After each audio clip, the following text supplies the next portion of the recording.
नमोऽस्तु ते व्यास विशालबुद्धे फुल्लारविन्दायतपत्रनेत्र येन त्वया भारततैलपूर्णः प्रज्वालितो ज्ञानमयः प्रदीपः। नमो नमः।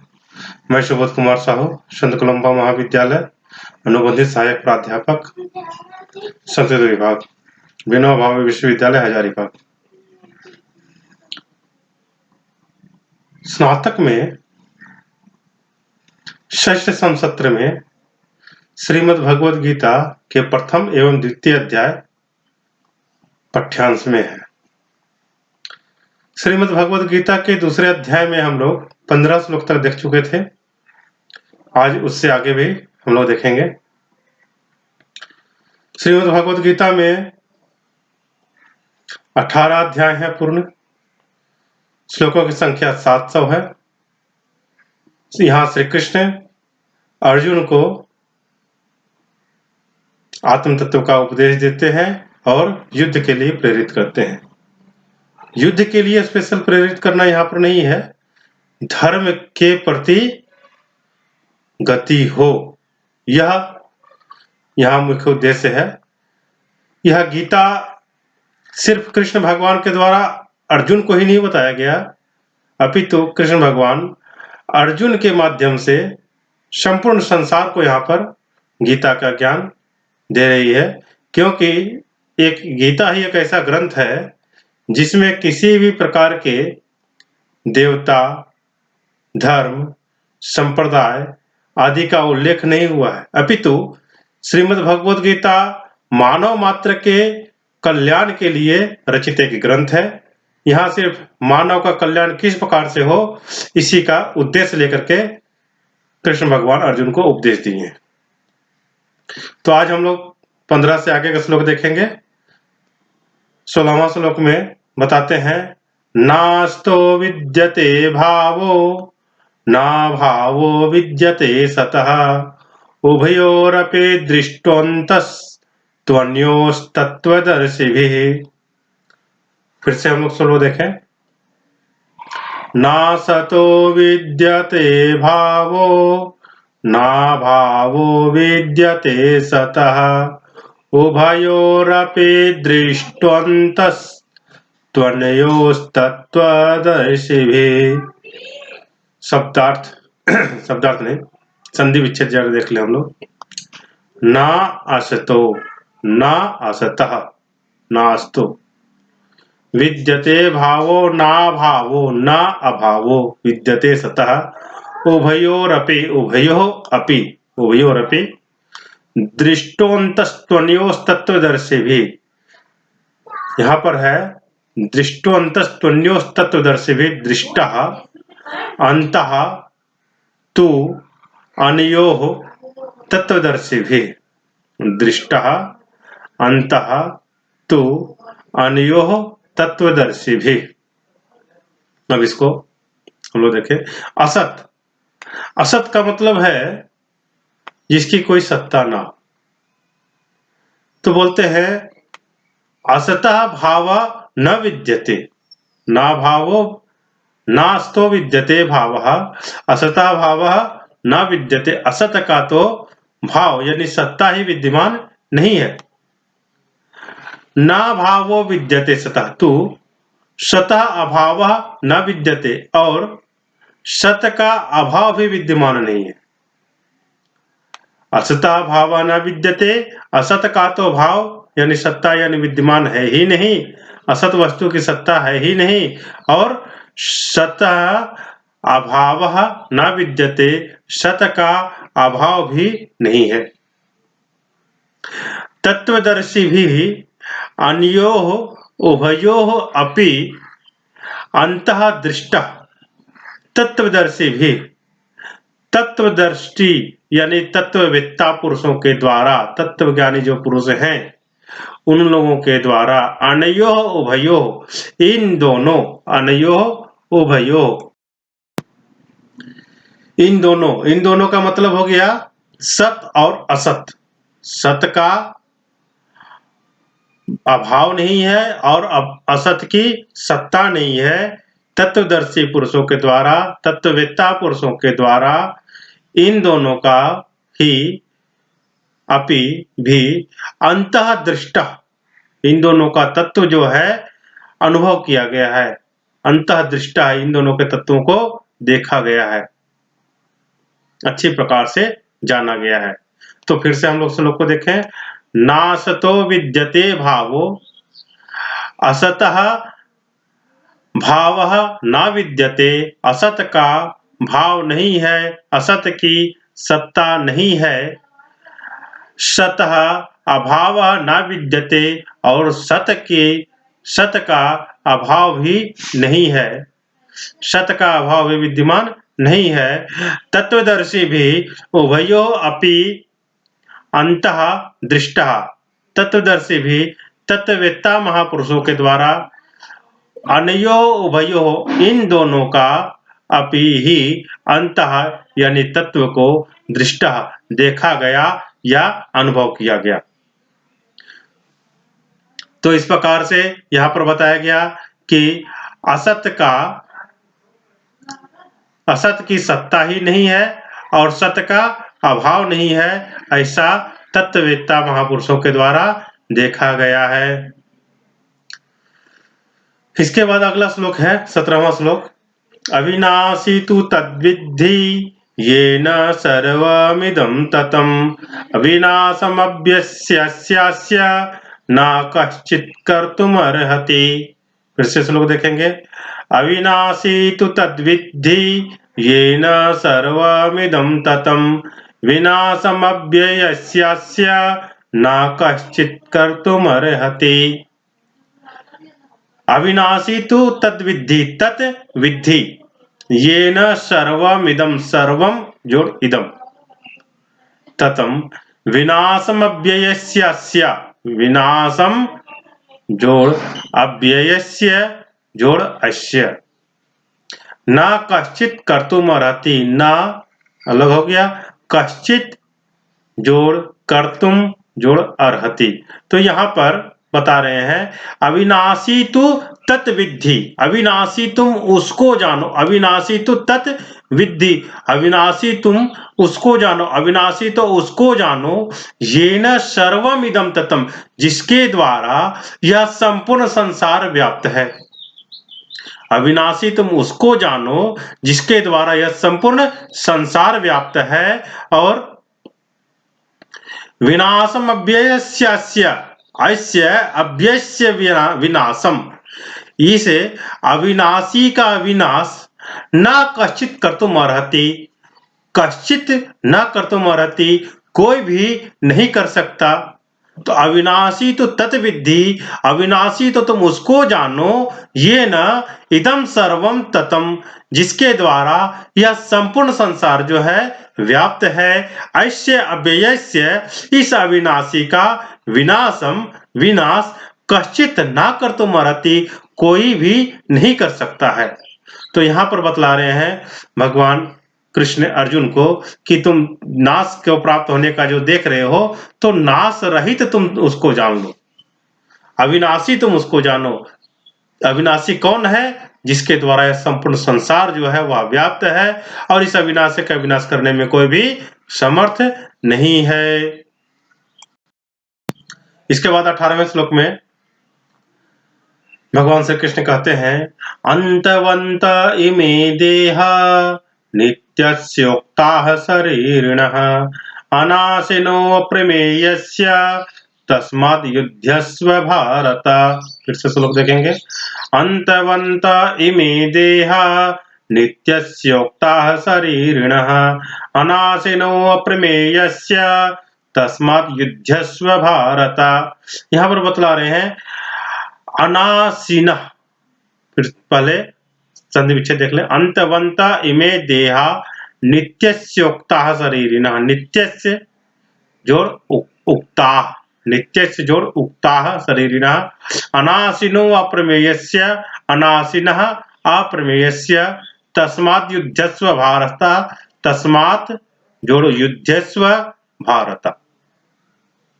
तो तो अनाशिनः अप्रमेयस्य, अनाशिनः यानी कि जिसका नाश नहीं होता, मतलब अविनाशी, और अप्रमेयस्य, अप्रमेयस्य जो जानने का विषय ना हो, जिसको जानना कठिन है, जो जानने में नहीं आता, उसे अप्रमेय कहते हैं। तो अनाशिनः यानी अविनाशी, और अप्रमेयस्य यानी कि जो जानने में नहीं आने वाले हैं। वैसे नित्यस्य शरीरिणः, नित्यस्य नित्य रहने वाले, शरीरिणः इस शरीरी के, शरीरी एक होता है शरीर और एक होता है शरीरी। शरीर मतलब ये जो हम लोग का जो शरीर है, और शरीरी जिसके द्वारा यह शरीर चल रहा है। तो यह शरीर जो है आत्मा के द्वारा चल रहा है। तो आत्मा यदि ना हो तो इस शरीर की कोई सत्ता नहीं है, यह शरीर फिर नष्ट भ्रष्ट हो जाता है।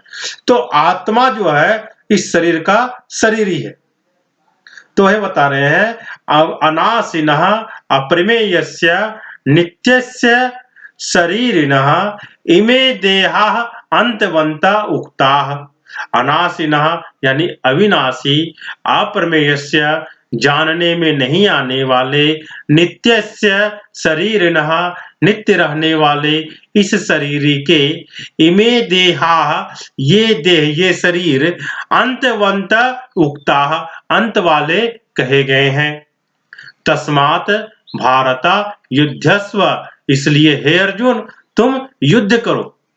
तो यहाँ पर भगवान कृष्ण जो है अर्जुन को बतला रहे हैं कि जो तुम देख रहे हो कि ये हमारे भाई हैं, ये मारे जाएंगे, ये हमारे चाचा हैं, ये मारे जाएंगे, ये हमारे गुरु हैं, ये मारे जाएंगे, ये दादा हैं, ये मारे जाएंगे। तो यहाँ पर बता रहे हैं कि कोई भी व्यक्ति कभी मरता नहीं। मरता कौन है? उसका शरीर मरता है, और आत्मा जो है वह हमेशा अविनाशी है, नित्य है, और वह हर एक शरीर में प्राप्त है। तो अविनाशी जो है और जो जानने में नहीं आने वाला है और नित्य रहने वाला है, वह यह जो शरीरी है वो इस देह के अंत वाले कहे गए हैं। मतलब कि ये जो अविनाशी अप्रमेय नित्य स्वरूप जीवात्मा है, इस जीवात्मा के जितने भी जो शरीर हैं वे सभी शरीर जो है अंत वाले हैं, नाशवान है, ऐसा कहा गया है। इसलिए हे भरतवंशी अर्जुन, हे भारत तुम युद्ध करो।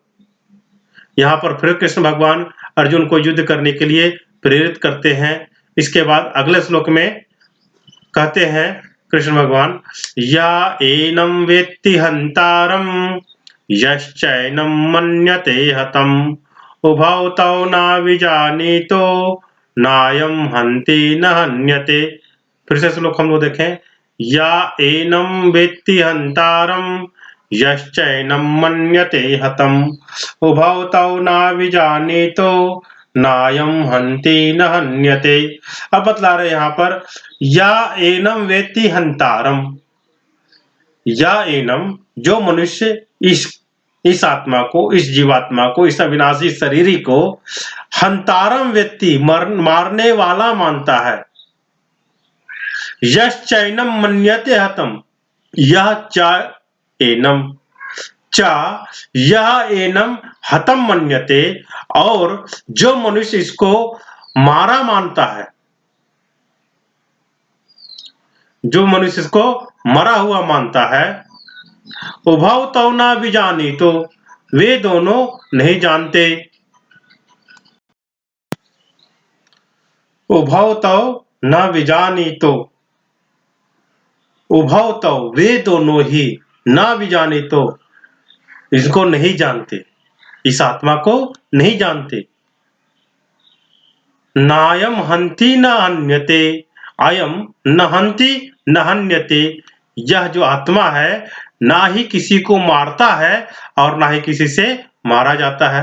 तो फिर से देखेंगे, या एनम वेत्ति हंतारम, यह जो मनुष्य एनम इस अविनाशी शरीरी को, इस अविनाशी आत्मा को हंतारम वेत्ति मारने वाला समझता है, चा और यह एनम हतम मन्यते, जो मनुष्य इसको हतम मरा हुआ मानता है, तो उभौ न विजानीतः, तो वे दोनों ही इसको न विजानीतः नहीं जानते।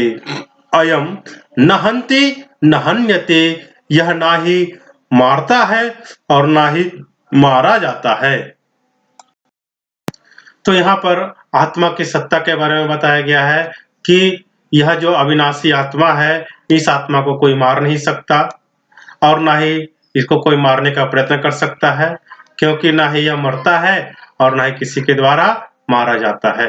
इसके बाद अगले श्लोक में है, ना जायते म्रियते वा कदाचिन्नायं भूत्वा भविता वा न भूयः, अजो नित्यः शाश्वतोऽयं पुराणो न हन्यते हन्यमाने शरीरे। फिर से श्लोक देखेंगे, ना जायते म्रियते वा कदाचिन् नायं भूत्वा भविता वा न भूयः, अजो नित्यः शाश्वतोऽयं पुराणो न हन्यते हन्यमाने शरीरे। तो ना जायते म्रियते वा कदाचित् नायं, कदाचित् न अयं भूत्वा भविता वा न भूयः, अजो नित्यः शाश्वतोऽयं, शाश्वतः अयं पुराणो न हन्यते हन्यमाने शरीरे। तो यह बताते हैं, अयम न कदाचित जायते, अयम यानी यह शरीर जो है, यह आत्मा न कदाचित जायते, कभी जन्म नहीं लेता। वह न म्रियते, अथवा ना ही मरता है और ना ही मरता है। वह भूत्वा भूयः भविता न अयम् अजः नित्यः शाश्वतः पुराणः, वा तथा भूत्वा भूयः उत्पन्न होकर के फिर भविता ना, होने वाला नहीं है, उत्पन्न होकर के फिर से होने वाला नहीं है। अयम अजः, यह अज है, जन्म से रहित है। नित्य, नित्य है यानी कि हमेशा से रहने वाला है। शाश्वतः, शाश्वत है। पुराणः, अनादि है, जिसका कोई आदि नहीं है। शरीरे हन्यमाने न हन्यते, शरीर के मारे जाने पर भी यह नहीं मारा जाता।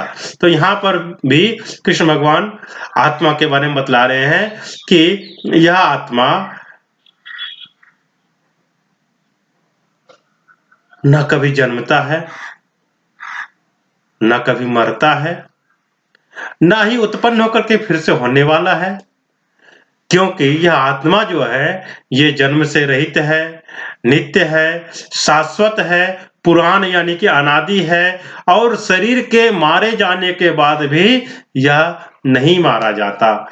ना जायते म्रियते व कदाचिन् नायं भूत्वा भविता वा न भूयः, अजो नित्यः शाश्वतोऽयं पुराणो न हन्यते हन्यमाने शरीरे।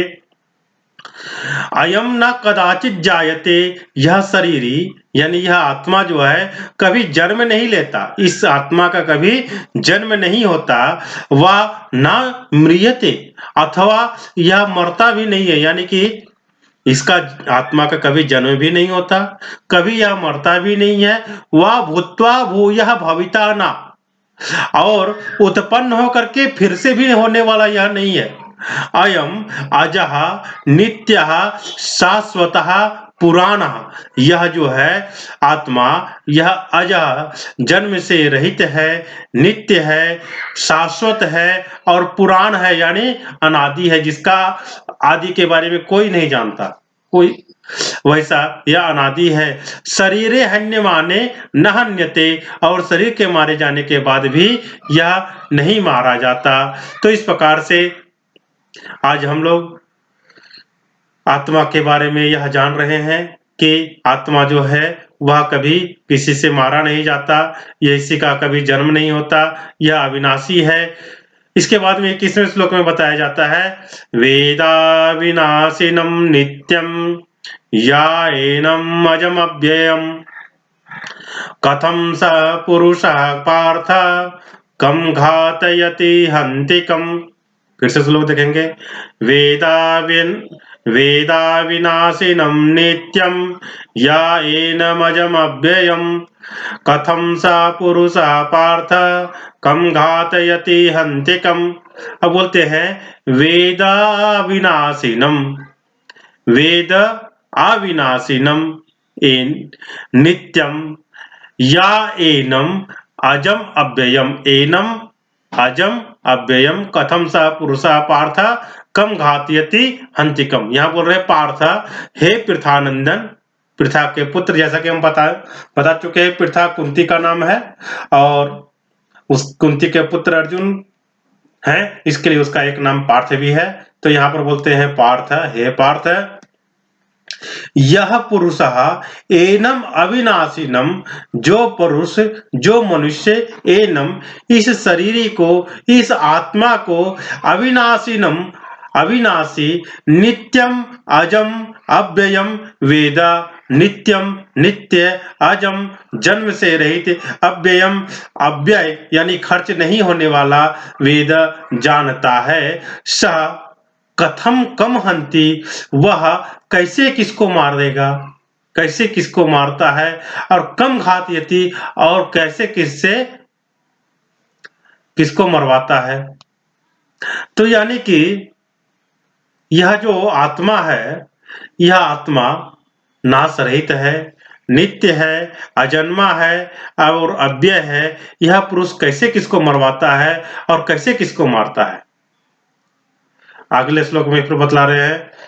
वासांसि जीर्णानि यथा विहाय नवानि गृह्णाति नरोपराणि यथा शरीराणि विहाय जीर्णान्यन्यानि संयाति नवानि देहि। फिर से श्लोक देखेंगे। वासांसि जीर्णानि यथा विहाय नवानि गृह्णाति नरोपराणि तथा शरीराणि विहाय जीर्णान्यन्यानि संयाति नवानि देहि। वासांसि जीर्णानि यथा विहाय नवानि गृह्णाति नरोपराणि, नरोपराणि नरः अपराणि, नरोपराणि नरः अपराणि तथा शरीराणि विहाय जीर्णान्यानि, जीर्णानि अन्यानि, जीर्णानि अन्यानि जीर्णान्यानि संयाति नवानि देहि। तो यहाँ पर बोलते हैं नरः यथा जीर्णानि वासांसि विहाय अपराणि नवानि गृह्णाति। नरः मनुष्यः यथा जिस प्रकार से जीर्णानि वासांसि जीर्ण हुए, फटे हुए, पुराने हुए कपड़ों को विहाय छोड़ करके अपरानी नवानी गृह्णाति दूसरे नए कपड़े को धारण कर लेता है, तथा देही उसी प्रकार से देही यानी कि आत्मा जीर्णानि शरीरानि विहाय पुराने शरीर को छोड़ करके अन्यानि नवानि संयाति अन्य यानी दूसरे नए शरीर में चला जाता है। नरः यथा जीर्णानि वासांसि विहाय अपरानि नवानि गृह्णाति। मनुष्य जैसे पुराने कपड़े को छोड़ करके दूसरे नए कपड़े को धारण कर लेता है, तथा देही जीर्णानि शरीरानि विहाय अन्यानि नवानि संयाति, तथा उसी प्रकार से देही यानी कि आत्मा जीर्णानि शरीरानि विहाय पुराने शरीरों को छोड़ करके अन्यानि नवानि संयाति दूसरे नए शरीर में चला जाता है। अगला श्लोक देखेंगे। नैनं छिन्दन्ति शस्त्राणि नैनं दहति पावकः न चैनं क्लेदयन्त्यापो न शोषयति मारुतः। फिर से श्लोक देखेंगे। नैनं छिन्दन्ति शस्त्राणि नैनं दहति पावकः न चैनं क्लेदयन्त्यापो न शोषयति मारुतः। न एनम नैनम, न एनम नैनम छिन्दन्ति शस्त्राणि, न एनम नैनम दहति पावकः, न चा एनम चा एनम चैनम। क्लेदयन्ति आपो, क्लेदयन्ति आपः, क्लेदयन्त्यापो, न शोषयति मारुतः। तो शस्त्राणि एनम न छिन्दन्ति, नैनम छिन्दन्ति शस्त्राणि, न एनम शस्त्राणि छिन्दन्ति, अथवा शस्त्राणि एनम न छिन्दन्ति शस्त्राणि, शस्त्र एनम इस शरीर को, इस आत्मा को न छिन्दन्ति काट नहीं सकते। पावकः एनम न दहति, पावक मतलब अग्नि, अग्नि एनम न दहति अग्नि इसको नहीं जला सकती। आपः एनम न क्लेदयन्ति, आपः मतलब जल, आपः एनम न क्लेदयन्ति, आपः जल एनम न क्लेदयन्ति इसको गीला नहीं कर सकते। क्लेदयन्ति गीला नहीं करना। आपः एनम न क्लेदयन्ति जल इसको गीला नहीं कर सकता। च और मारुतः न शोषयति और इसको वायु सुखा नहीं सकता। फिर से देखेंगे, शस्त्राणि एनम न छिन्दन्ति, शस्त्र इसको काट नहीं सकते। किसको? आत्मा को। शस्त्र आत्मा को काट नहीं सकते। पावकः एनम न दहति, अग्नि आत्मा को जला नहीं सकती, अग्नि इसको जला नहीं सकती। आपः एनम न क्लेदयन्ति जल आत्मा को गीला नहीं कर सकता, तो जल इसको गीला नहीं कर सकते। च और मारुतः न शोषयति और आत्मा को वायु भी सुखा नहीं सकता, तो वही बोलते हैं मारुतः न शोषयति, यानी वायु इसको सुखा नहीं सकती। तो इस प्रकार से इस आत्मा को शस्त्र नहीं काट सकते, इसको आग नहीं जला सकती, इसको जल गीला नहीं कर सकता और वायु सुखा नहीं सकता। अच्छेद्योऽयमदाह्योऽयम् अक्लेद्यो अस्पृश्येव च, नित्यः सर्वगतः स्थाणुर् अचलोऽयं सनातनः। फिर से श्लोक देखेंगे, अच्छेद्योऽयमदाह्योऽयम् अक्लेद्यो अस्पृश्येव च, नित्यः सर्वगतः स्थाणुर् अचलोऽयं सनातनः। अब बोलते हैं अच्छेद्योऽयम्, अच्छेद्यः अयम्, अदाह्यो अयम्, अदाह्यः अयम्, अक्लेद्यः अशोष्यः एव च, नित्यः सर्वगतः स्थाणुरचलोऽयम्, स्थाणुः अचलो अचलः अयम् सनातनः। तो बोलते हैं यहाँ पर अयम अच्छेद्यः, यह जो आत्मा है, यह जो शरीर है, वह काटा नहीं जा सकता, अच्छेद्य अछेद्य है। अयम अदाह्य, यह जलाया नहीं जा सकता, अदाह्य है। अक्लेद्य, यह गीला नहीं किया जा सकता, अक्लेद्य है। च अशोष्य एवं, और इसको सुखाया भी नहीं जा सकता। कारण की क्या कारण है? तो बोलते हैं अयम नित्य सर्वगतः अचलः स्थाणुः सनातनः, क्योंकि अयम यह नित्य नित्य रहने वाला है, सर्वगतः सभी जगह परिपूर्ण है, सबों में परिपूर्ण है, अचलः अचल है, अविनाशी है, स्थाणु और स्थिर स्वभाव वाला है, और सनातनः यानी कि अनादि है। तो इस प्रकार से यह जो आत्मा है, यह अच्छेद्य है, अदाह्य है, अक्लेद्य है और अशोच्य है, क्योंकि यह आत्मा जो है नित्य सर्वव्यापी अचल स्थिर रहने वाला और सनातन है। इस प्रकार से आज हम लोग 24 श्लोक तक देख चुके। एक श्लोक अगर और देख लेंगे तो 25 श्लोक हो जाएगा। तो अगला श्लोक देखते हैं, 25वां श्लोक।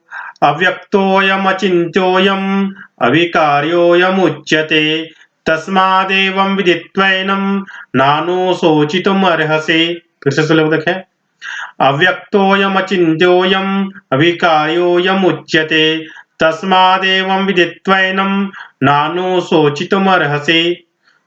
अव्यक्तोऽयम्, अव्यक्तः अयम्, अचिन्त्योऽयम्, अचिन्त्यः अयम्, अविकार्योऽयम्, अविकार्यः अयम् उच्यते, तस्मादेवं, तस्मात् एवं, विदित्वैनं, विदित्वा एनं, नानुशोचितुम् अर्हसि, नानुशोचितुम अर्हसि, ना अनुशोचितुम अर्हसि। तो यहाँ पर बतला रहे हैं अयम अव्यक्तः, अयम अचिन्त्यः, अयम अविकार्यः उच्यते, तस्मात् एनम एवं विदित्वा अनुशोचितुम न अर्हसि। बतला रहे हैं अयम अव्यक्तः, यह जो आत्मा है अव्यक्त है, प्रत्यक्ष रूप से यह दिखाई नहीं देता है। अयम अचिन्त्यः, यह जो आत्मा है यह चिंतन का विषय नहीं है, अचिंत्य है। अयम अविकार्यः, और यह किसी का विकार नहीं है, यह निर्विकार है। उच्यते, ऐसा कहा जाता है। तो अयम अव्यक्तः, अयम अचिन्त्यः, अयम अविकार्यः उच्यते, यह आत्मा जो है अव्यक्त है, प्रत्यक्ष रूप से दिखाई नहीं देता, यह अचिन्त्य है, किसी प्रकार के चिंतन का विषय यह नहीं है। जहाँ से सभी चिंतन लय को प्राप्त होते हैं और उत्पत्ति को प्राप्त होते हैं, वह स्थान यह है, चिंतन का कोई विषय यह नहीं है। अयम अविकार्यः, और यह कोई विकार भी नहीं है, किसी से उत्पन्न भी नहीं हुआ है, यह निर्विकार है, ऐसा कहा जाता है। तस्मात् एनम एवं विदित्वा, तस्मात् इसलिए, एनम इस आत्मा को, एवं विदित्वा ऐसा जान करके, अनुशोचितुम न अर्हसि शोक नहीं करना चाहिए। यह जो आत्मा है यह अव्यक्त है, यह आत्मा अचिंत्य है और यह आत्मा विकारों से रहित है। इसलिए अर्जुन को यहाँ पर कृष्ण भगवान बोल रहे हैं, इसलिए हे अर्जुन, इस आत्मा को इस प्रकार से जान करके शोक तुमको नहीं करना चाहिए, अर्थात तुझे शोक करना उचित नहीं है। तो आज हम लोग 25 श्लोक तक ही रखते हैं, इसके बाद हम आगे के श्लोकों को भी देखेंगे। धन्यवाद।